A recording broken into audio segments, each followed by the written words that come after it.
Hello students. Today we are going to start with the third life process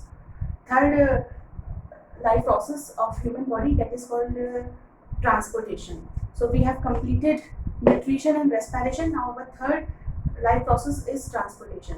So first topic is that what is the transportation? क्या होता है transportation? So basically अगर हम bio से हट के बात करें तो ट्रांसपोर्टेशन क्या है? Transportation is the transport of और transfer of substances from one place to another. एक प्लेस से दूसरी प्लेस में अगर हम किसी भी चीज़ का ट्रांसपोर्ट करते हैं तो उसको हम सिंपली ट्रांसपोर्टेशन बोलते हैं. So whatever food we are eating, whatever we are taking into our body, the oxygen we are taking into our body through lungs, हम जो ऑक्सीजन ले रहे हैं या फिर हम जो फूड ईट कर रहे हैं या जो भी हम ड्रिंक कर रहे हैं, हमारे बॉडी में जो भी जा रहा है, it can not stay at one place. वो एक प्लेस पे स्टे नहीं कर सकती है. What is the reason behind this कि हम उसको एक प्लेस में क्यों नहीं स्टे कर सकते? Because we are higher multicellular organisms. हम बहुत ही higher complicated multicellular organisms हैं. We our body is compose of many organ and organ system. तो उस बॉडी को एक ऑक्सीजन का मॉलिक्यूल एक ही जगह पे नहीं रह पाएगा. उसको अलग अलग जगह पे, उसके बॉडी की सेल्स में भी अलग अलग जगह पे, ऑर्गन सिस्टम में सब जगह जाना पड़ेगा. तो हमारी बॉडी में ऑक्सीजन के मॉलिक्यूल्स हर जगह पहुंचने चाहिए, फूड हर जगह पहुंचना चाहिए, वाटर हर जगह पहुंचना चाहिए. तो न्यूट्रिशन से जो हमें मिला है वो हर जगह पहुंचेगा, जो ट्रांसपोर्टेशन से हमें मिला है वो हर जगह पहुंचेगा, जो रेस्पिरेशन से हमें मिल रहा है वो हर जगह पहुंचेगा. तो उसके लिए ट्रांसपोर्टिंग मीडियम होना चाहिए. सपोज करिए if you are going to at one place that is far away from your home, आपके घर से वो बहुत दूर है, तो हाउ विल यू गो? इधर you will take the help of any conveyance, जैसे आप 4 व्हीलर 2 व्हीलर. अगर वॉकिंग डिस्टेंस में जा रहे हो तो अपने फुट की हेल्प तो लेते ही हैं, लेग्स की हेल्प लेते हैं, पैदल जाते हैं, या फिर आप मेट्रो की, पब्लिक कन्वेंस की हेल्प लेते हैं. तो ठीक उसी तरह से हमारी बॉडी में सब्सटेंसेस को एक जगह से दूसरी जगह जाने के लिए ट्रांसपोर्टिंग मीडियम की जरूरत पड़ती है. तो सबसे पहले हम ये पढ़ेंगे कि व्हाट आर ट्रांसपोर्टिंग मीडियम, क्या क्या ट्रांसपोर्टिंग मीडियम्स होते हैं डिफरेंट ऑर्गेनिजम्स में, और मेन ह्यूमन बॉडी में क्या ट्रांसपोर्टिंग मीडियम है, और उसके थ्रू हम कैसे सब्सटेंसेस को हम ट्रांसपोर्ट कराएंगे.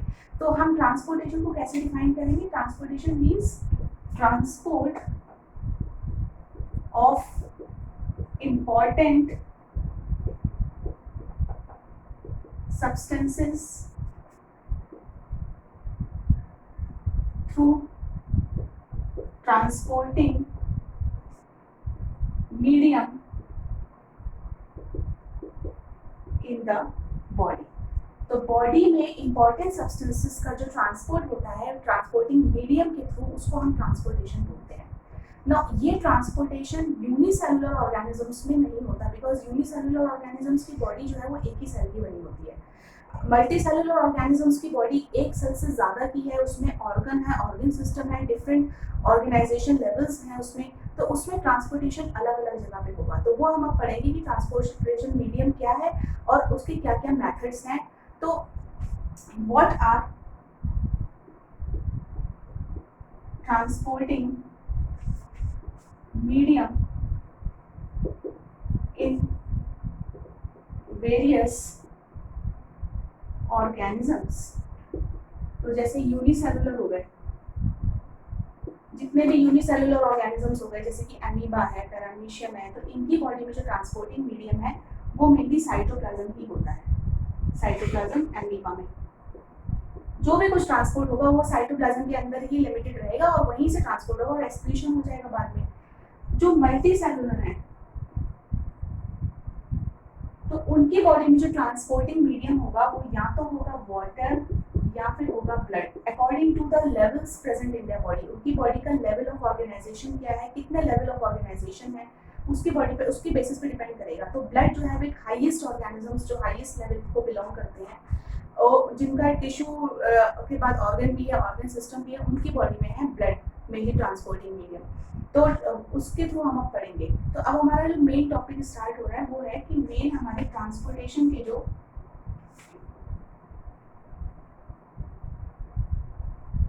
ट्रांसपोर्टेशन के लिए हमारे बॉडी में क्या क्या चीजें प्रेजेंट होती हैं.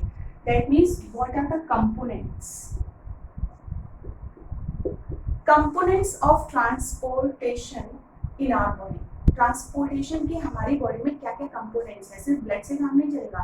अब जो ब्लड है वो कहाँ से कहाँ जाएगा, कैसे जाएगा, किसके थ्रू जाएगा। अगर आपको कहीं से, अगर आप सपोज करो 4th या 5th फ्लोर की बिल्डिंग में रहते हैं, तो आपके घर में जो वाटर आ रहा है ऊपर, तो वो एक पाइप के थ्रू आ रहा है। आपको कहीं पे वाटर पहुँचाना है तो आप उसमें किसी मीडियम, किसी चीज़ का यूज़ करोगे। ठीक उसी तरह से जो ब्लड है वो कैसे ट्रांसपोर्ट होगा। तो अलग अलग कंपोनेंट्स हैं जो रोल प्ले करते हैं ट्रांसपोर्टेशन में। उसमें फर्स्ट आपका ट्रांसपोर्टेशन में जो कंपोनेंट आएगा वो है ब्लड, जिसके बारे में हमें आपको पढ़ना है। ब्लड ट्रांसपोर्टिंग मीडियम हो गया, ये तो एक मीडियम ही हो गया जो आप पढ़ेंगे। सेकंड, ब्लड वेसल्स हो गए। ब्लड वेसल्स जैसे आर्टरीज, वेन्स और कैपिलरीज, इनके थ्रू ब्लड का ट्रांसपोर्टेशन होता है। Number third, blood vessels. आपका नंबर थर्ड आ जाएगा हार्ट। हार्ट जो ब्लड की पंपिंग करेगा, पंपिंग ऑर्गन है। जब तक ये ब्लड को पंप नहीं करेगा तब तक ब्लड एक जगह से दूसरी जगह नहीं जा पाएगा। नंबर फोर्थ हो गया lymph. So lymph is another transporting medium, ये भी एक ट्रांसपोर्टिंग मीडियम है जिसको हमें अलग से पढ़ना है। तो आज हम जो स्टार्ट करेंगे, we will start with blood and blood vessels. तो हमारा फर्स्ट कंपोनेंट जो हमारे यहाँ पे स्टार्ट होगा that is blood.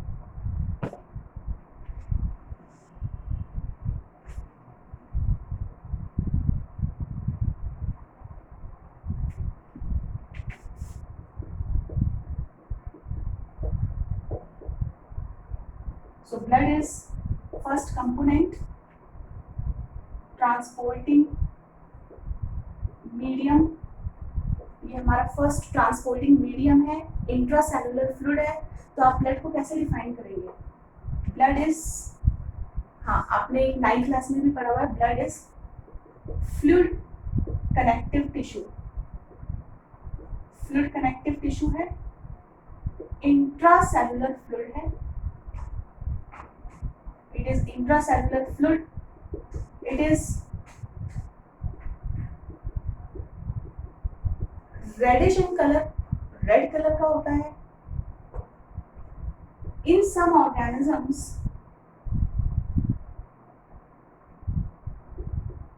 it is white in color। तो कुछ ऑर्गेनिजम्स में ये रेड का ही कलर का नहीं होता, जैसे हमारी बॉडी में ये रेड कलर का है, रेडिश ब्राउन कलर का है। कुछ ऑर्गेनिजम्स में ये रेड कलर का ना होकर व्हाइट कलर का होता है।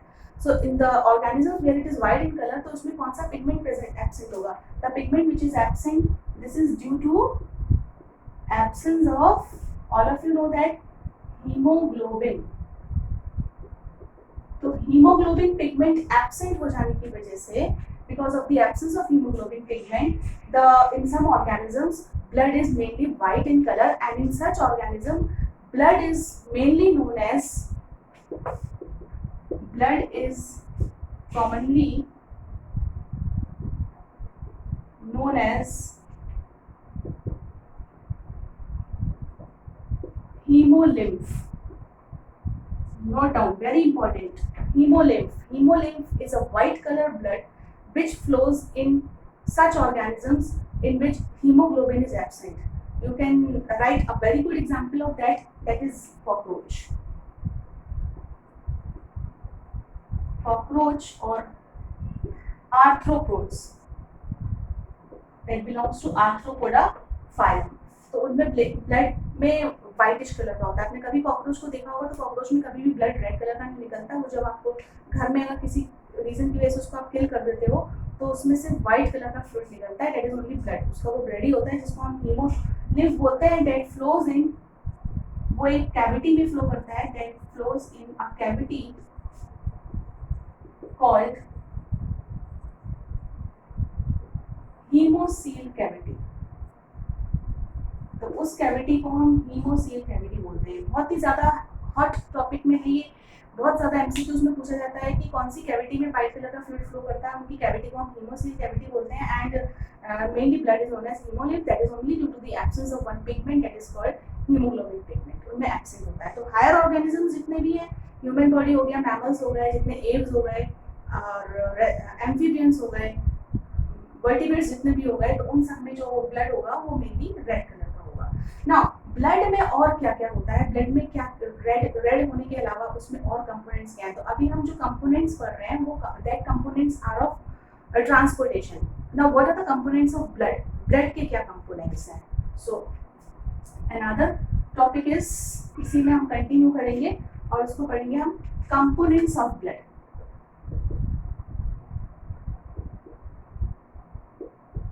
इसके components, so it is mainly composed of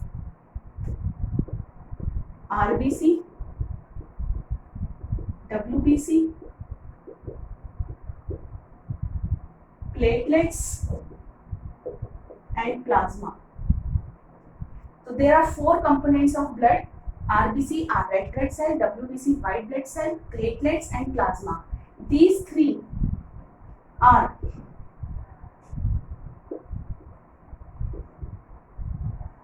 cellular components. इन 3 को हम cellular components बोलते हैं. These 3 are cellular components. That means ये 3 जो है वो सेल है, और ये सेल ब्लड के अंदर कैसे फ्लो करते हैं? ब्लड जो लिक्विड है that is only plasma. So this is the fluid component. तो ये जो आपका है ये फ्लूइड कंपोनेंट है. तो ये फ्लूइड है. प्लाज्मा, प्लाज्मा जो है वो एक लिक्विड है, वाटर है. वाटर रेड कलर का किसकी वजह से हो गया है? उसके अंदर हीमोग्लोबिन पिगमेंट आ गया, और उसके अंदर ये 3 टाइप्स ऑफ सेल्स जो हैं दे रिमेन सस्पेंडेड. उसके अंदर एम्बेडेड है, उसके अंदर एक जगह से दूसरी जगह वो फ्लो करते रहते हैं. तो सबसे इंपॉर्टेंट कंपोनेंट हमारा प्लाज्मा है. ये ऐसा नहीं है कि ये भी इंपॉर्टेंट नहीं है, इन सबकी अपनी अपनी इंपॉर्टेंस है, बट प्लाज्मा जो है वो पूरा हमारे ब्लड को लिक्विड फॉर्म में रखता है, और वो वाटर का ही, उसका कंपोजिशन वाटर के ही जस्ट इक्वल होता है. बस इसमें डिफरेंस क्या है? वो प्लाज्मा जो है वो रेड कलर का हो गया है due to the presence of haemoglobin. तो अब एक एक करके अब इसके हम इंपॉर्टेंस पढ़ेंगे. Now number first is RBC. तो आरबीसी के क्या इंपॉर्टेंस है और क्या क्या उसके पोस्टुलेट्स हैं वो आप पढ़ेंगे. RBC is basically known as red blood cell और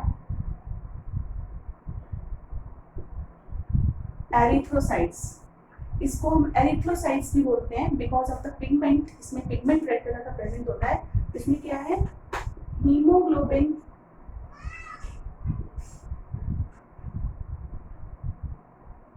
pigment is present. What this hemoglobin pigment do? ये क्या करता है hemoglobin pigment? So hemoglobin pigment makes the blood red in color. एक तो वो blood को red रखेगा, it is a red color dye की तरह होता है, red रखता है. And another, it is a oxygen carrier.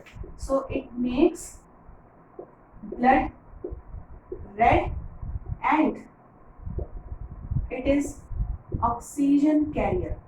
It carries oxygen from one part of body to another. Body के जितने भी पार्ट्स हैं वहाँ पे सब जगह ऑक्सीजन को सप्लाई करने का काम जो है वो हीमोग्लोबिन का ही है. रेड ब्लड सेल्स का लाइफ स्पैन 120 डेज है. One cell can survive up to maximum 120 days.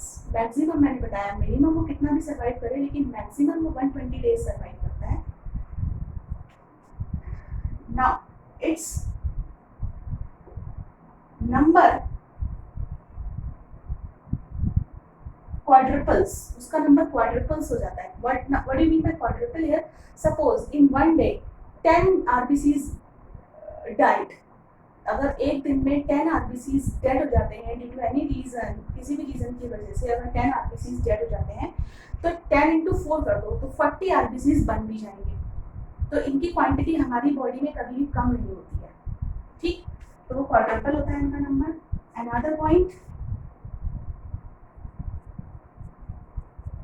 graveyard of RBC is spleen. Spleen is a lymphoid organ. एक organ है जो कि बहुत बड़ा रोल प्ले करती है हमारी बॉडी में. एक बहुत छोटी सी organ होती है जो बहुत बड़ा रोल करती है एज अ lymphoid organ. एक lymphoid organ है, that means it plays an important role in immunisation में बहुत इंपॉर्टेंट रोल प्ले करती है. सो आरबीसी का ये एक ग्रेवयार्ड है. जितने भी आरबीसी डेड हो जाते हैं वो सपोज करो कि स्प्लीन में जाके उसको दफना दिया जाता है. वो अपने आप ही वहाँ पे जाके डेड होके वहाँ पे जाके इकट्ठे हो जाते हैं और फिर वेस्ट की तरह वहाँ से रिमूव हो जाते हैं. तो ये ग्रेवयार्ड है. बट इनका बर्थ कहाँ से होता है? आरबीसी के पास न्यूक्लियस तो है नहीं, it is divide of nucleus. जब न्यूक्लियस नहीं है तो न्यू आरबीसी आ कहाँ से रहे हैं? तो आरबीसी का बर्थ हो रहा है मेनली आपकी बॉडी में जो बोन मैरो होता है. तो इसका बर्थ हो रहा है, RBCs are formed by bone marrow. तो बोन मैरो से ये बनते हैं और बोन मैरो से ये फॉर्म होते रहते हैं, और जो डेड होते जाते हैं वो स्प्लीन में जाते जाते हैं। तो इसलिए इनकी क्वांटिटी कभी भी कम नहीं होती। तो दे डिवाइड ऑफ न्यूक्लियस, इसमें न्यूक्लियस नहीं होता, नो सेल ऑर्गेनेलीज,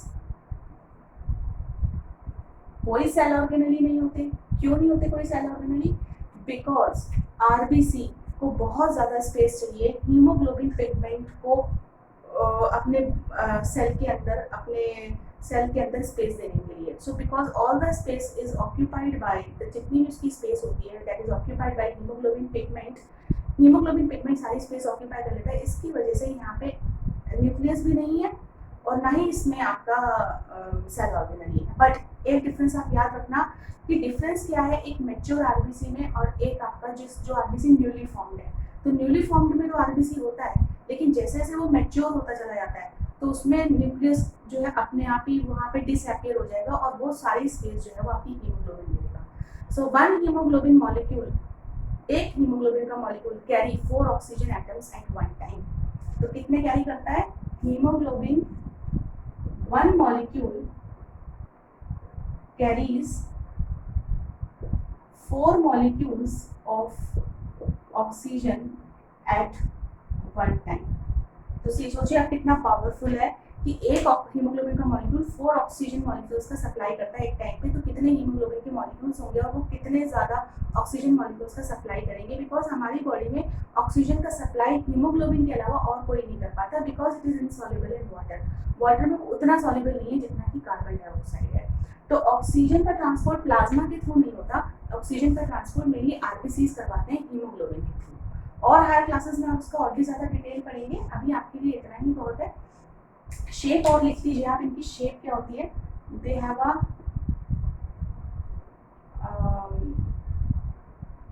आपका शेप जो आएगा वो they have various different shapes में आते हैं, जैसे कि आपका एग शेप में हो गए, ओवल या स्फेरिकल या राउंड, और ये डिफरेंट इसकी शेप्स हो गई, ओवल, स्फेरिकल, राउंड, किसी भी शेप के हो सकते हैं ये। और इसकी शेप में इसके ये जो है ये एक तरह से बाई कनकेव नेचर होता है। बाई कनकेव नेचर मतलब जैसे आपने एक एल्पेनलीबे टॉफी अगर आपने कभी खाई हो, देखते भी हो मार्केट में, कभी घर में भी रखी होती है, तो एल्पेनलीबे टॉफी बीच में से सेंटर में से वो दबी हुई होती है और किनारे से उठी हुई होती है, तो बिल्कुल टॉफी वाला शेप होता है इसका, दैट उसी की तरह होता है ये। ठीक है, तो इसके अलग अलग शेप्स हैं। तो इसका इस तरह से अगर हम बनाएंगे तो देखिएगा ये इस तरह से होता है, और इसके अंदर हीमोग्लोबिन पिगमेंट आ जाएगा। हीमोग्लोबिन को हम शॉर्ट में एचबी लिखते हैं, ये एचबी आएगा। अब हीमोग्लोबिन के बाद next we will start with WBC. तो इसके आरबीसी का full form red blood cell था और erythrocytes. Now next we will start with WBC. So next heading WBC.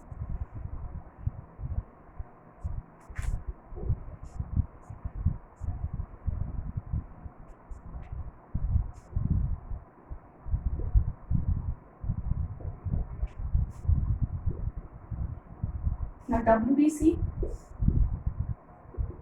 white blood cells, or they are also called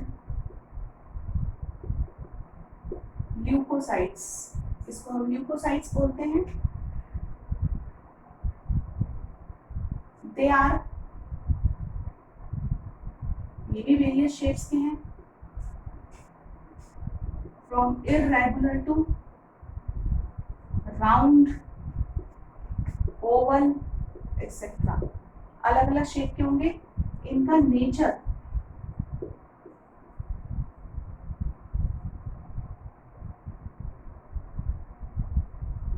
फैगोसाइकोटिक।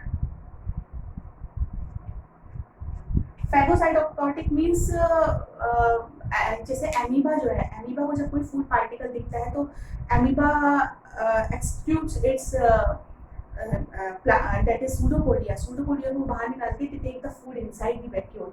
Similarly, WBC को जब बाहर कोई foreign particle दिखेगा और लग रहा है कि उसको वो बॉडी के लिए हार्मफुल है, तो ये अपना pseudopodia लाइक सेल मेम्ब्रेन को एक्सटेंड करेगा और उस फूड पार्टिकल को या उस हार्मफुल ऑर्गेनिज्म को वो अंदर ले लेगा. तो इसका ये एक तरीका होता है हार्मफुल ऑर्गेनिजम्स को, जर्म्स को या माइक्रो ऑर्गेनिजम्स को किल करने का. अब ऐसी क्या चीज़ होती है इसके पास जिससे ये किल कर पाता है? तो haemoglobin, white blood cells contain various antibodies.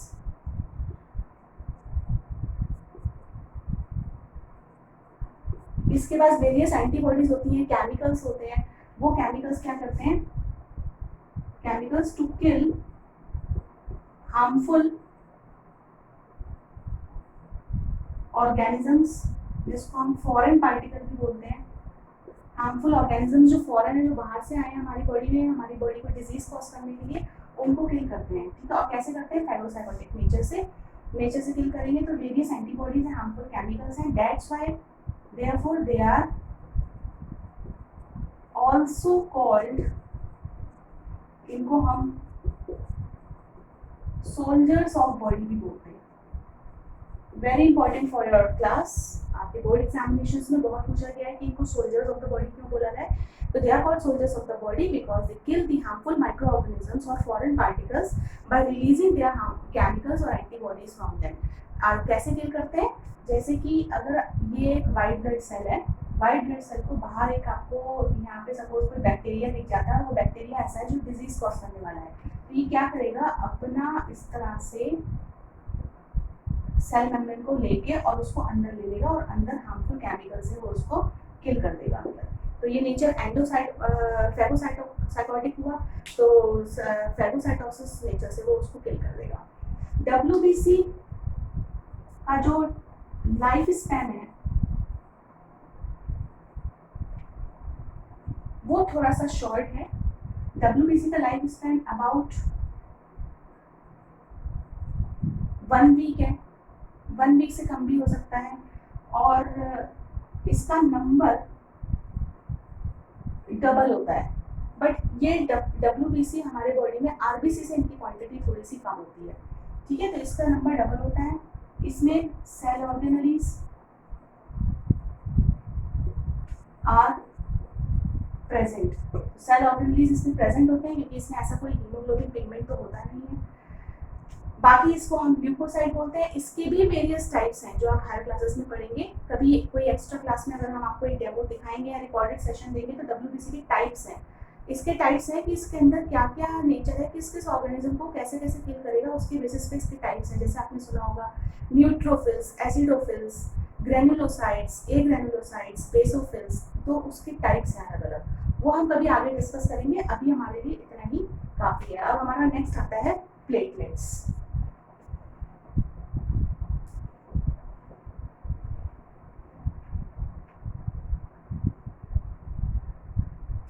Now number third component is platelets. Platelets are also known as thrombocytes. इनका डिस्क शेप होता है, फ्लैट शेप में होते हैं, लीफ लाइक स्ट्रक्चर होते हैं, disc shape. They are minimum in number of all. सारे number को अगर हम देखें कंपेयर करें तो प्लेटलेट्स का नंबर बहुत ही कम है.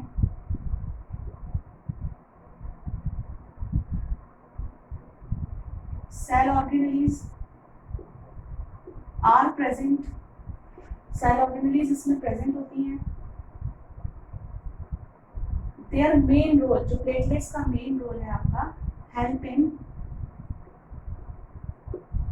Blood clotting.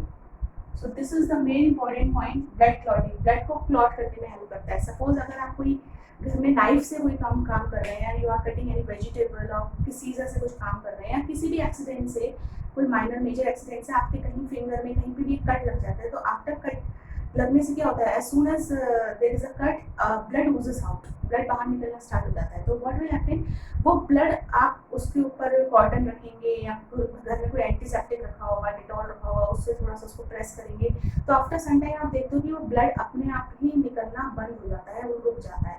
तो what is the reason behind it, वो बंद क्यों हो जाता है? क्योंकि वहाँ पे जो ब्लड की क्लॉटिंग कराता है, क्लॉटिंग मीन्स ब्लड का रुक जाना, ब्लड आगे बहेगा नहीं, वो रुक जाएगा। तो ब्लड क्लॉटिंग होती है प्लेटलेट्स की वजह से, बिकॉज प्लेटलेट्स बाहर निकल के वहाँ पे एक फ्रेम बना देते हैं, वहाँ पे एक पस टाइप की फॉर्म कर देते हैं, एंड दैट फ्रेम वो फॉर्म करते हैं मेनली वेरियस फैक्टर्स जो उनके पास प्रेजेंट होते हैं, दैट इज प्रोटीन्स। उनके पास बहुत सारे फाइबर्स और प्रोटीन्स प्रेजेंट होते हैं जो वो बाहर निकाल के वहाँ पे एक फ्रेम टाइप, नेटवर्क टाइप बना देते हैं, जिससे कि ब्लड और भी ज़्यादा बाहर ना निकले। तो जिनकी बॉडी में जितने कम प्लेटलेट्स होंगे, उनकी बॉडी में ये प्रॉब्लम उतनी ही ज़्यादा होगी कि उनकी बॉडी में ब्लड क्लॉट नहीं हो पाएगा। ऐसे बहुत से एग्जाम्पल्स होते हैं, जैसे कि जिनकी बॉडी में प्लेटलेट्स बहुत कम हो जाते हैं, तो उनकी बॉडी में कहीं से भी कुछ अगर हल्का सा भी कट लगा तो उनकी बॉडी में से ब्लीडिंग, हैवी ब्लीडिंग स्टार्ट हो जाती है, और हैवी ब्लीडिंग रुकती नहीं है, फिर एकदम से उसको हॉस्पिटलाइज करना पड़ता है उनके प्लेटलेट्स के लेवल को बढ़ाने के लिए, या मेडिसिनल पर्पज से मेडिसिनल डोजेस देके उसको ठीक किया जाता है। तो ये बहुत ही इंपॉर्टेंट है। ब्लड क्लॉटिंग मेनली किससे होती है? They have a various, they contain various proteins and clotting factors। इनके पास बहुत सारे प्रोटीन्स और क्लॉटिंग फैक्टर्स होते हैं जो आप आगे पढ़ेंगे कभी, ठीक है। तो ये आपके 3 जो थे वो सेलुलर कंपोनेंट्स थे। नाउ अब हम जो इसका फ्लूइड कंपोनेंट पढ़ेंगे, प्लाज्मा, जिस प्लाज्मा के अंदर ये तीनों सेल्स जो है वो सस्पेंडेड रहते हैं। Number 4 is plasma. Plasma is a watery liquid in which all 3 types of cells remain suspended, इसी के अंदर सस्पेंडेड रहते हैं। its composition is मेनली, इसका कॉम्पोजिशन जो है वो mainly water plus inorganic salts plus various substances, बहुत सारे सब्सटेंसेस जो ट्रांसफर होने हैं, टू बी ट्रांसपोर्टेड, जो ट्रांसपोर्ट होना है। सारे सब्सटेंसेस का ट्रांसपोर्टेशन प्लाज्मा के थ्रू ही होता है। रिमेंबर, चाहे वो कार्बन डाइऑक्साइड हो, जितने भी हार्मोन्स हो, हमारी बॉडी में अगर कोई एंजाइम ट्रांसपोर्ट हो रहा है, हार्मोन ट्रांसपोर्ट हो रहे हैं, हमारी बॉडी में कोई आयंस का ट्रांसपोर्ट हो रहा है, या हमारी बॉडी में कोई लिक्विड का ट्रांसपोर्ट हो रहा है, तो वो सब का सब ट्रांसपोर्ट, कोई वेस्ट का ट्रांसपोर्ट हो रहा है, तो वो सब प्लाज्मा के थ्रू होता है एक्सेप्ट ऑक्सीजन। लेकिन ऑक्सीजन ऐसा नहीं है कि बिल्कुल भी ट्रांसपोर्ट नहीं होती, 7% ऑक्सीजन फिर भी इसके थ्रू ट्रांसपोर्ट होती है, बट 7% ऑक्सीजन से हमारी बॉडी का कोई काम नहीं होता। बाकी 97% जो ऑक्सीजन का ट्रांसपोर्ट होता है वो हीमोग्लोबिन के थ्रू होता है। तो हीमोग्लोबिन सिर्फ ऑक्सीजन का ट्रांसपोर्ट कराएगा, और हीमोग्लोबिन जो ऑक्सीजन का ट्रांसपोर्ट करा रहा है, उस ऑक्सीजन के अलावा जितने भी हमारे बॉडी में सब्सटेंसेज है जिनका ट्रांसपोर्ट हो रहा है, वो मेनली प्लाज्मा के थ्रू हो रहा है। तो ब्लड में जो मेन ट्रांसपोर्टिंग मीडियम है वो प्लाज्मा ही है। प्लाज्मा को ही हम ब्लड ही बोलते हैं। प्लाज्मा बस रेड कलर का हो गया क्योंकि हीमोग्लोबिन उसे रेड कर देता है, बाकी कोई डिफरेंस नहीं है ब्लड और प्लाज्मा में, वो एक ही चीज़ है, ठीक है। तो अब हमारा ये है कि प्लाज्मा सब चीज़ों का ट्रांसपोर्ट करता है, hormones, enzymes, ions, waste, carbon dioxide etcetera, बहुत सारी चीज़ों को ट्रांसपोर्ट करता है। एंड इट ऑल्सो कंटेन्स, इसके पास भी क्लॉटिंग फैक्टर्स होते हैं, इसके पास भी क्लॉटिंग फैक्टर्स होते हैं, जैसे कि thrombin, fibrinogen and albumin. Thrombin, fibrinogen and albumin तीनों के रोल अलग अलग हैं।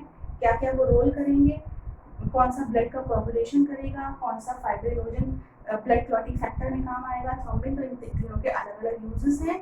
तो आज का आपका ये वर्क है कि आप जब ये पूरा मेरा वीडियो देख रहे होंगे तो प्लीज़ थ्रोम्बिन, फाइब्रिनोजन और एल्बुमिन का अगर आप कहीं सर्च करोगे या बुक में पढ़ोगे तो आपको तीनों के रोल अलग अलग दिख जाएंगे, ठीक है। ये आपका प्लाज्मा हो गया। तो ये हमारे ब्लड के टोटल कंपोनेंट्स हो गए जो हमने यहाँ पे स्टडी किए हैं। अब मेन जो ब्लड ट्रांसपोर्टिंग मीडियम था, ये ब्लड ट्रांसपोर्ट किसके थ्रू होता है, तो ये होता है ब्लड वेसल्स के थ्रू। तो अब हमारा नेक्स्ट टॉपिक है ब्लड वेसल्स।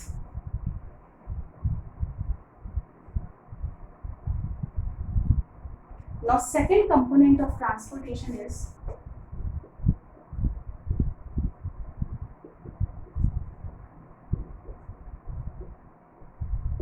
blood vessels.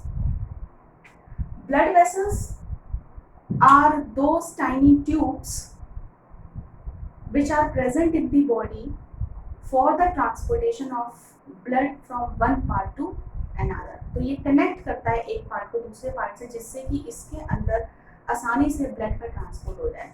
तो ब्लड वेसल्स क्या है? These are tiny tubes present all over the body, present throughout the body to transport blood. तो ब्लड को मेनली ट्रांसपोर्ट करने के लिए ब्लड वेसल्स प्रेजेंट है. अब ये कितने टाइप्स की हैं? तो इसके टाइप्स मैं आपको बता रही हूँ. देयर आर मेनली 3 टाइप्स, और उसके बीच में हम डिफरेंस पढ़ेंगे तो आपको ज़्यादा अच्छा समझ में आएगा. Arteries, veins and capillaries. We will read the difference one by one, जिसको हमें पता चलेगा कि क्या क्या उसका मेन डिफरेंस है. आर्टरीज, तो arteries are mainly thick walled. इन तीनों में सबसे ज्यादा थिक वॉल्ड जो है वो आर्टरीज है, सबसे मोटी डायमीटर में. ठीक है, याद रखिए डायमीटर में ये थिक है, लेकिन इसके अंदर का ल्यूमेन बहुत कम है. दैट मीन्स अंदर का जो ल्यूमेन है वो बहुत स्मॉल है. होल जो है वो बहुत स्मॉल है और ये वैसे थिक है. ठीक है, this is thin walled. Wall इसकी थिन है तो इसका ल्यूमेन ज्यादा बड़ा हो गया. कैपिलरीज आर थिनेस्ट, ये सबसे पतली है. इतनी पतली आप एज्यूम भी नहीं कर सकते. 1 सेल थिक, इसका साइज एक सेल की थिकनेस के बराबर है. आप सोचो एक सेल तो माइक्रोस्कोपिक होता है, उतनी थिकनेस है इसकी.